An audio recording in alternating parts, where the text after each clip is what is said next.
Good evening, everyone.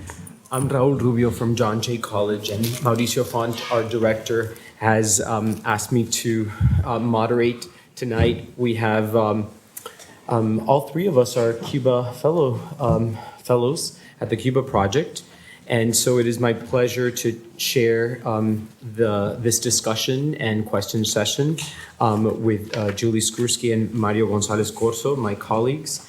And I think each of us have a few words to comment, possibly, and then open the discussion for everyone. Is there a preference of order? Okay, fantastic. Julie, would you like to start? Oh, okay. Well, thank you so much. I have to say, this is the first time that I've seen this film. It's very moving, very powerful. And I'm sure many of you have many associations that it may have awoken. Some of the things that I was struck by, again, this is a kind of an immediate response to it. And also I was just recently in La Habana, and I found so much resonance, even though this was made, I think, over 10 years ago, 11 years ago, with kind of the texture of life among, for many people in La Habana, an uncertainty, concentration, and focus on the everyday. And there's certain ways in which this film actually made me think about some of Marx's ideas about the sensuous materiality of everyday life and the ways that people go about producing and reproducing themselves and their understanding of life. So the kinds of meaning that people imbue even the most kind of seemingly basic activities like sorting and cleaning the beans or the rice, taking care of each other. The movie showed so many aspects of people working, eating, making things, transporting things, and in some ways that's part of the reason why I was thinking about this, the different aspects of how people make themselves and make life meaningful. And we saw that not only in the care they have for each other across the generations, but also in the different activities that they did after their work time, which at the end the film brought it together with their dreams. Probably one of the things that struck some of us, at least, was this sense of the slowing down or stopping of a collective dream, and there clearly were many references to, let's say, the repeated image on the television of collective gatherings with a flag waving, and this just seemed like a faint and kind of image of something that was not moving. It was a repeated image, but there was no particular point to it. And of course, the movie is made as I'm sure you all know, after the fall of the Soviet Union, during what was called the Special Period. Now, when it was made was after the most severe part of that time. But the movie reflects that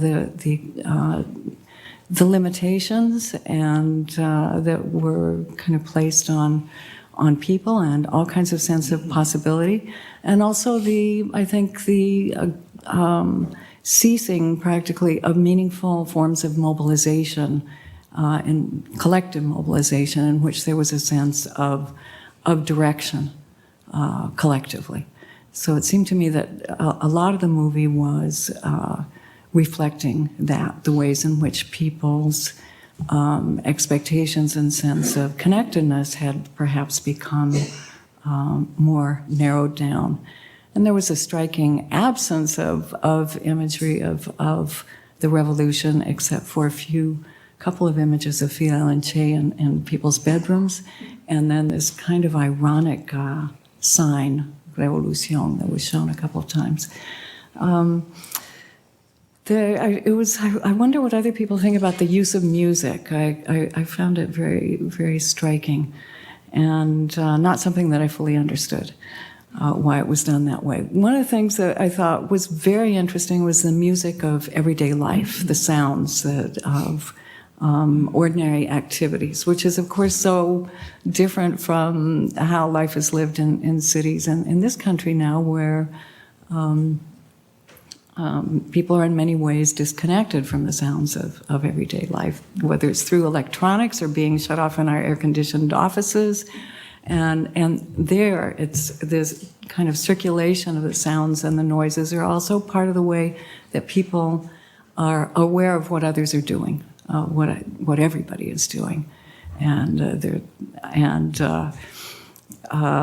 the same time, I think the lack of conversation was a commentary in certain ways on how communication takes place in many ways in Habana, through kind of the understated, through the understood, through gestures, through shared familiar routines. I'm often impressed by kind of the economy of people's gestures and commentary. So, of course, in that way, it's very much the opposite of what an outsider view might be. Oh, Cubans are all loud and expressive and laughing, and so it really avoids any kind of stereotype of that kind.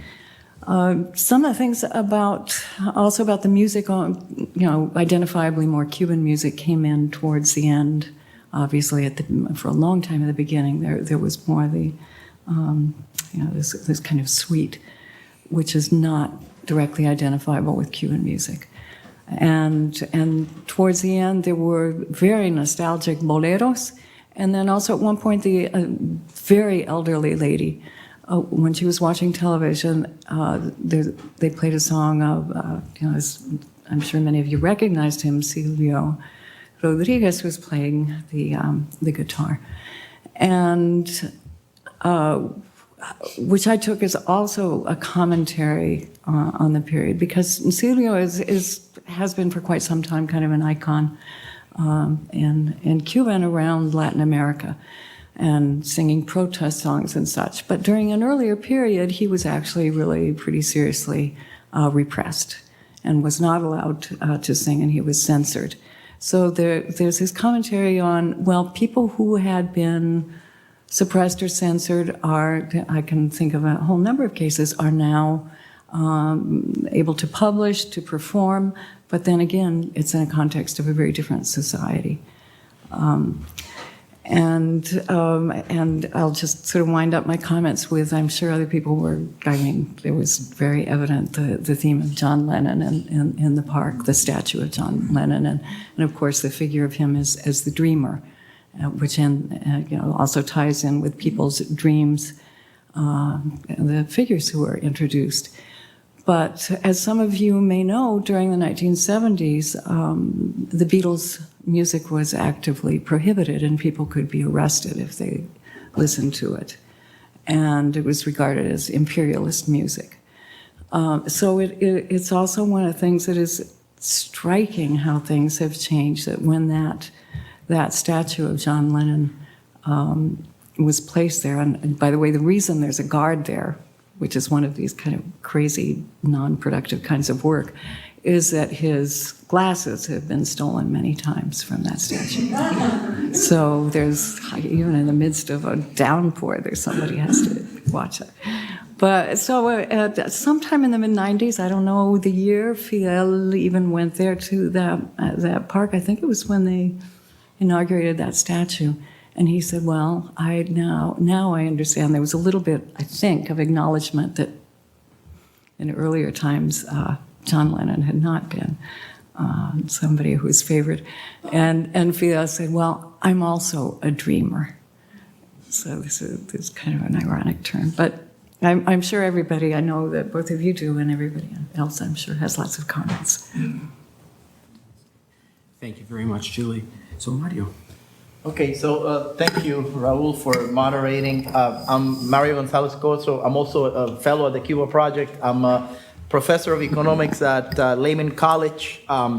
So This is perhaps the second time that I've seen this movie, and as an economist, I found four resounding themes that really are sort of weaved, interlinked throughout the movie. The first one is austerity, right? And the second one, with the imagery of the film, was the really deteriorated state of the housing infrastructure in Cuba. Another resounding theme, and I'll expand a little bit more about these themes if I have the luxury of time, is the insufficiency of pensions and salaries and the second economy and so on. And then the fourth one that really caught my eye, and I think it was quite graphic towards the middle of the movie, was the one about immigration. So Julie mentioned the special period, and a couple of highlights of the beginning of the special period. So this movie takes place 10 years after the worst year in the special period. But the special period really goes back to 1990, and what Cuba tries to do is implement an energy-saving program. The whole idea behind the special period was to react to the collapse of the Soviet Union and the socialist camp, and by reducing by 150,000 metric tons of oil. So right in May of 1990, you have a huge reduction in subsidies to the state fuel subsidies and deliveries to the state sector of 50%, the reduction of the delivery of fuel to the non-state sector, to a private sector of 30%. Then we kick in right in the second half of 1990, 91, 92, and one number that I found interesting from the literature is the decrease in cement production. And so the number was a 62% decrease in cement production. The reason why I bring that up is because there's a scenery there where the father, Francisco, he's actually a self-employed construction worker. And you can see the brand of the cement is imported from overseas. So Cuba stopped producing a tremendous amount of cement.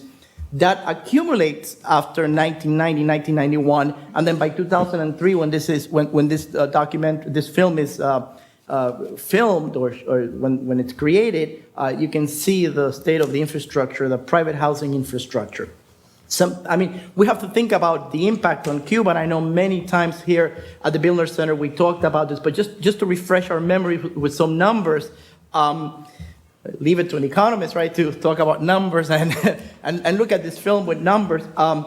Exports between 1990 and 93, right, the bottom year of the special period, exports declined by 75%, imports declined by 72%. 80% of the trade of Cuba, international trade, was done with the socialist bloc. So you could imagine the amount of rationing of bus trips and electricity consumption, energy consumption, and so on. So that really percolates right into the film. The second resounding theme that I saw everywhere, I guess I'm gonna say the second economic theme, or it's basically the housing infrastructure. And I wanted to share with you what the government says about housing. And I mean the government of Cuba, the National Institute of Housing, and Instituto Nacional de Vivienda, says that today in 2013, 20 years after today is 2014, but the numbers come from 2013, 20 years after the worst year of the special period, 50% of the housing stock, this is residential, it's in poor condition. And this is not published by the Miami Herald or by me, it's published by the National Institute of Housing of Cuba. They recognize 50%, and I think that was pretty obvious on the film. The estimate of the housing deficit, the imbalance between supply and demand for residential housing, it's somewhere between 750,000 units and 1.1 or 1.2 million units. So you can see that in the film, I mean, at least to me, what really resonates is the poor state of the housing infrastructure, and also I think something that Julie alluded to, the spirit of the people who live there to try to make improvements with the resources they have. The third topic really that resonated with me was the salaries and compensation, and I thought about two characters in the movie that really I found quite striking.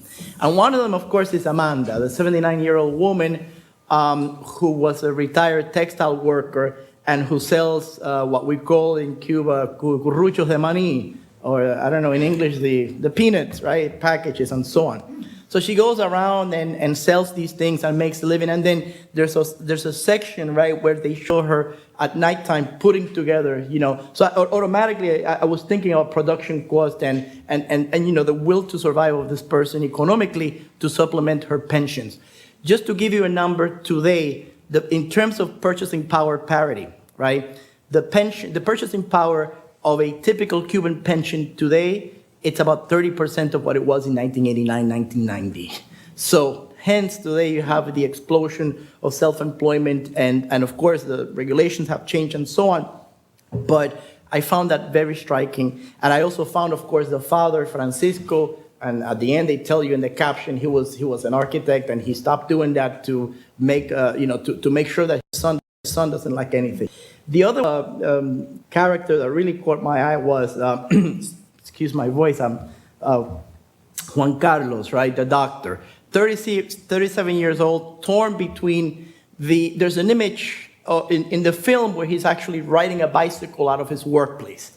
And you see all these trucks, the catering, the state-owned catering company, presumably making deliveries and so on, and he's driving and his brother's leaving the country. So he's basically, perhaps by no choice of his own, his character is divided between the two waters, like most of us are, between, the two waters that divide the Strait of Florida. So what I also find interesting about his character, and another point is, here's a medical doctor not taking a car to go to work, but, and by the way, working for an entity, state-owned entity that serves the foreign sector,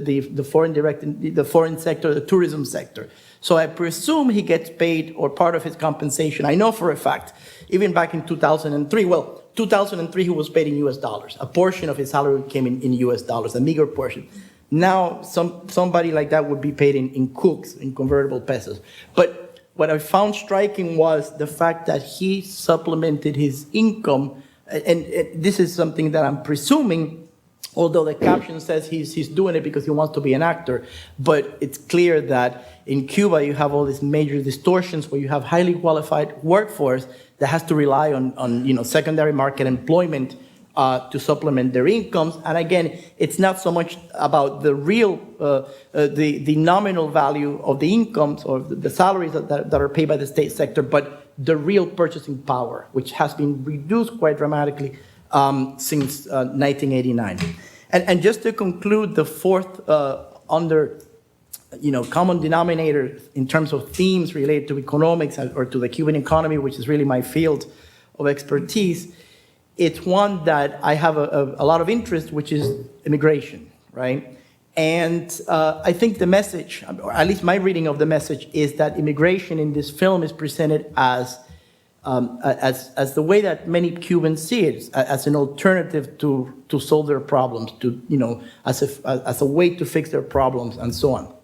I wanted to just say that in other Cuban films that I've seen recently, and I'll mention some really quick, El Cuerno de la Abundancia in 2008, Doble Juego in 2013, Habana Station, which is really very similar to this film in a lot of ways, in 2011, and then one more recent one called Conducta, the theme of immigration, it's a common denominator.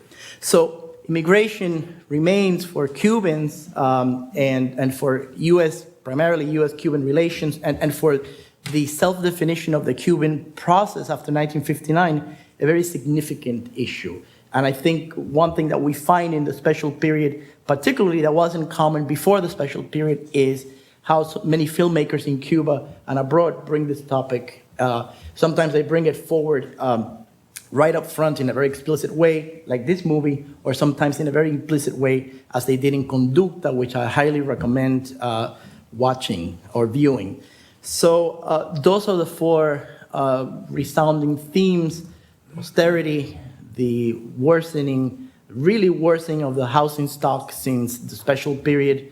The other one is the insufficiency of the purchasing power of pensions and salaries, and the impact this is having on Cuban society, young, old, black, white, etc. And then finally, of course, a topic that's very close to the entire Cuban experience, which is immigration. So, thank you. Thank you very much, Mario and Julie. As I was listening to both of you, I realized that, this panel didn't just happen by, by the power of God, but there is someone to thank, and Mauricio, of course, but also Professor Jerry Carlson, who basically curated the three of us to be here. And as I listened to both of my colleagues, I realized that I think that we are offering very, very, very interesting perspectives based on our disciplines, but also with a lot of background in terms of Cuba and also an appreciation for Cuban culture beyond some of the paradigms that are typically established in other centers or other places. And so my talking points are a little bit more along the lines of cinema studies and cultural studies and some of the work that I've done on Fernando Perez particularly, and I've written on other films of his films, particularly La Vida es Silbar, and but I've recently, in my book from 2013, which is in Spanish, I've written a little bit about Habana Suite, and so I'm going to share a few snippets from what I wrote there, and also some other things pertaining to the film. And so I wanted to talk about, one of the things is the film's actual genre. Although it may seem like an apparent documentary, it seems that Sweet Habana is much more complex than that, and we could probably discuss that, and I'm sure there are a lot of perspectives. I wanted to say that the style and method is complex and connected to a particular film movement evident in the 1970s, the imperfect cinema, and I'll discuss it a little bit more momentarily, but I wanted to mention that early on. And this short film, the city serves as a backdrop for a series of protagonists, but it's not done as is typical in many other films that establish Havana as a protagonist, which I work on typically as one of my areas. And it is also very different than the way that he portrays Havana in the other films. And so in this film, Fernando Perez, his format is a series of episodes or vignettes based on the protagonists' lives. And the storylines are sometimes recurring. They're much like episodes, yet each episode doesn't necessarily present a particular event or plot, but it basically is, it's their storyline is their life, and that's what we see. The style is more along the lines of offering an approximation to quotidian life, including work, home life, customs, eating habits. Julie spoke about this beautifully and made me realize a lot of things that I hadn't thought about before. In a 2011 article, scholar Cynthia Tompkins comprehensively detailed the protagonist's biographical points of reference, and there's a lot to work on there in doing an analysis of this film. I would imagine you all think the same. Her arguments revolve around the idea of a stylistic based on montage, which is really what Fernando Perez does in this film. And arguably, it's an important aspect to consider in this movie, and one that can lead us to a lengthy conversation. However, I would like to share with you just a few of the most important aspects that I consider critical to discussing and understanding this film beyond the montage.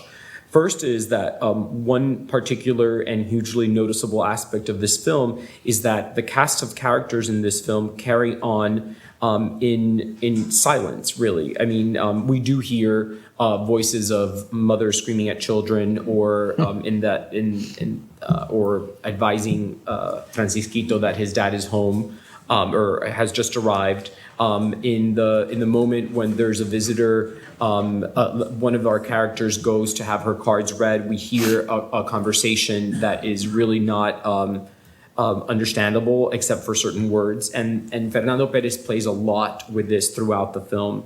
But there is no official dialogue in the film, and I think that's something very important. Sound is only present within a slight musical background more often, and then other very apparent songs in segments where the director intends to point to possibly other themes. whether it's nature or other quotidian sounds or mechanical interruptions associated with daily life. Perez's method also utilizes the close-up as a format that brings us closer to the character protagonists. Their immediate space is featured while the rest of the cityscape panorama is not, unless, of course, it's those sections when then the landscape or the cityscape is very much focused in. And as you probably remember, and maybe once, this is the kind of film that you watch over and over again in many ways and then receive more from it. But as the film goes on, you see much more of that cityscape for longer amounts of time until that last scene where basically that's what closes the film. So this is, it's very different from a few of his other films where Havana is featured as a main protagonist. Monumental Havana is key throughout, and where city panoramas are often evident throughout. In Sweet Habana, the city panorama makes its cameo appearances more prominently at the end, leaving viewers to interpret why. Another very important consideration is Perez's cinematographic purpose, one which can be quite debatable. I would like to point to his aesthetic return to a neo-realist style, which is symbolic of the imperfect cinema movement of the 1970s. This movement's manifesto and method was to foment reflection. And I really believe that reflection is really what Fernando Perez is advocating for in this film. For this reason, I would argue that Sweet Habana's central proposal is not a message, a particular message itself, but a format where reflection is the primary goal. As Julio Garcia Espinosa, Imperfect Cinema's main proponent, has argued, Imperfect Cinema's goal is to create consciousness and foment cinematic experimentation. In other words, Imperfect Cinema's main goal was to do cinema that was not Hollywood. And so that is it.